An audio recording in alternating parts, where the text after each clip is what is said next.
Before you create any notes, you have to create folders for them to organize them in some way. So to do that, go to the plus icon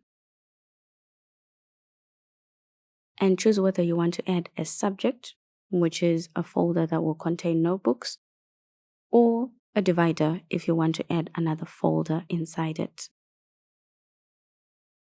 After that, you can name a folder.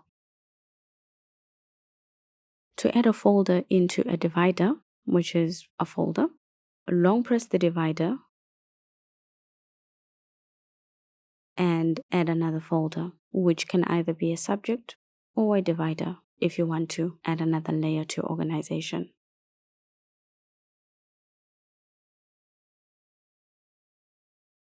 The app supports up to 5 levels of folders within folders for organizing your notes.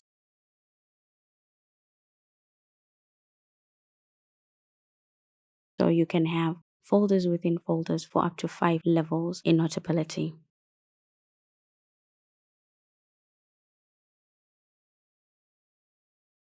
You can add a subject if you want to start adding notebooks to that folder.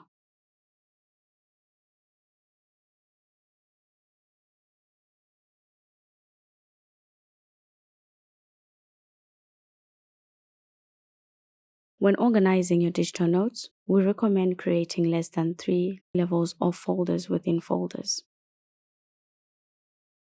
So you don't want to go beyond 3 because that just complicates your organization. It's a recommendation, but not written in stone.